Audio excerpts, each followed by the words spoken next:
Fshati Kërkov në njësinë administrative qendër ishte ndalesa e radhës në turin e takimeve të kandidates për kryetare të Bashkisë së Vlorës, Brunilda Mersini.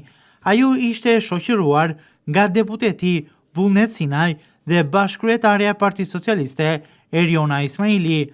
Në bashkëbisedimin me banorët, deputeti Vullnet Sinaj theksoi se Brunilda Mersini ka mbajtur kontakte të vazhdueshme me komunitetin e Kërkovës, që prej kohësh që kur ka kandiduar si deputete në këtë zonë. Ai shtoi se Mersini është e vetmja me përvojën e saj si administratore e qytetit, mund të jap zgjidhje konkrete për shumë prej problematikave të këtij fshati.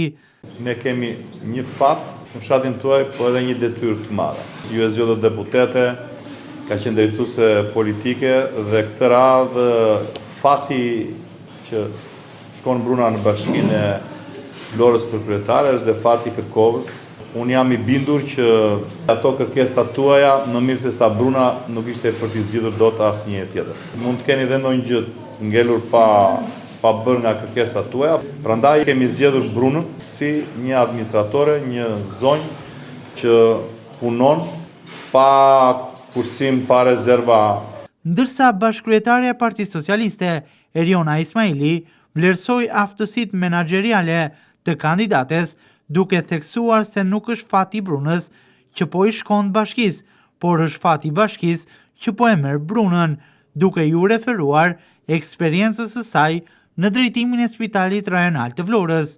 Nuk është fati brunës që po vete kryetare bashki, është fati bashkisë që po i vete një kryetare si bruna, pas një eksperiencë të sprovuar politikisht, profesionalisht, dhe në administrim të një prej institucioneve më të rëndësishme të qytetit, me një administrat prej 600 punonjësish që nuk e bën dot kushdo.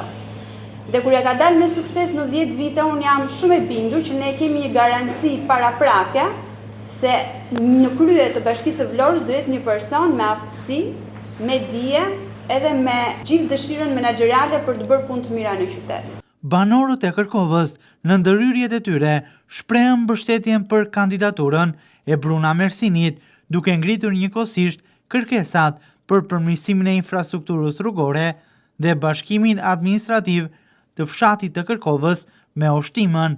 Në përgjigje, kandidatja Brunilda Mersini theksoi se adresimi këtyre kërkesave do të jetë prioriteti punës së saj, duke garantuar se investimet në zonë do të fokusohen në rritjen e cilësisë së jetesës së banorëve të zonës.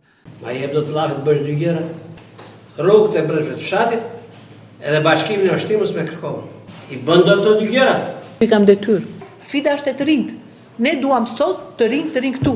Ne duam sot të vi fëmia jote këtu të mësoj tokën, të mësoj Kërkovën, të mësoj gjuhën, se shpeshherë kanë harruar gjuhën dhe ne kjo është sfida jonë. Ta bëjmë vendin të jetueshëm. Kandidatja Mersini shtoi se si kryebashkiake e ardhshme, puna e saj do të jetë në terren, pranë qytetarëve dhe problematikave të tyre, për zgjidhje të shpejta dhe konkrete. Miqtë e mi, sot ky rrugtimi politik i imi merr një dimension tjetër me mbështetjen tuaj, sepse edhe mbështetja juaj dha mandatin politik të deputetës dhe sot kërkoj përsëri mbështetjen për administratorin e qytetit. Administratori i qytetit, kryetari i Bashkisë së Vlorës, është njeriu përgjegjës për problemet e terrenit. Kur ti je në terren dhe i njeh problemet, është shumë më mirë për t'i deleguar dhe për t'i zgjidhur deri në fund. Kur të marrim një problem, duhet të reagojmë në kohë.